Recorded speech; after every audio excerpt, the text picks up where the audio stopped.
The Republican Party bet all of their chips on Brett Kavanaugh being confirmed for the United States Supreme Court.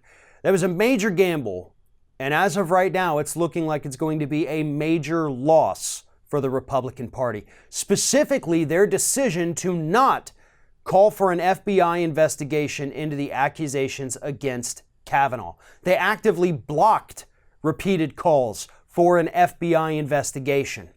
Now, as many people have pointed out in the last few days, if Kavanaugh was in fact innocent and he wanted to clear his name, why would he and the Republicans oppose an FBI investigation? Because if he did nothing wrong, there would be nothing the FBI could find that would make him look bad. So they would exonerate him, clear his name, put everything to rest, and then he could sail through confirmation without a care in the world, other than the 4 times he committed perjury, which is obviously another issue at this point. But nonetheless, if you're innocent, why run away from an investigation? Why block an investigation? I mean, same thing applies for Donald Trump with Robert Mueller.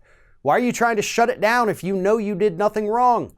The answer in both cases is because obviously they did something wrong. You don't fear an investigation unless you know that there's something they're going to find. So Republicans picked this hill to make their last stand, to block this FBI investigation into their Supreme Court nominee. And this is the hill they're going to die on. This is what they took their last stand for, and it failed miserably.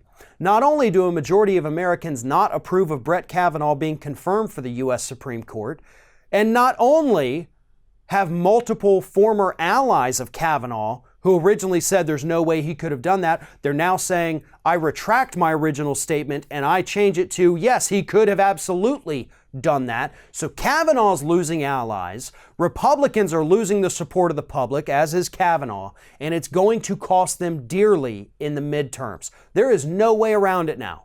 Republicans, like I said, they've bet everything on getting Kavanaugh onto the Supreme Court, and everything they tried to do has backfired miserably.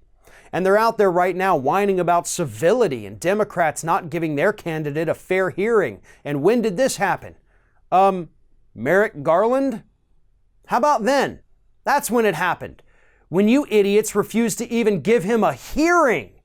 So don't you dare whine about civility or breaking practice or changing the way things work when you morons are the ones who started it. The Democrats aren't even doing that. Neil Gorsuch went through without a fight. It's just that this guy, because more and more women come out saying that he attempted to rape them, yeah, maybe we've got a few problems with that, as every normal human being should. But that's the hill you chose to die on. That's what you wanted to run on in the midterms. Good luck with that. I don't think it's going to go over very well with the voters. I don't think Brett Kavanaugh's ever going to make it to the Supreme Court, and if he does, he's not going to serve on there very long, because Democrats are already talking about the fact that if Republicans somehow manage to confirm this guy, when we take power again, we're just going to launch the investigations then, and then impeach him, remove him from the Supreme Court, and then after that, it's time to move on to Trump. Those are your only options, Republicans. This is a mess you created, and now you got to live with it.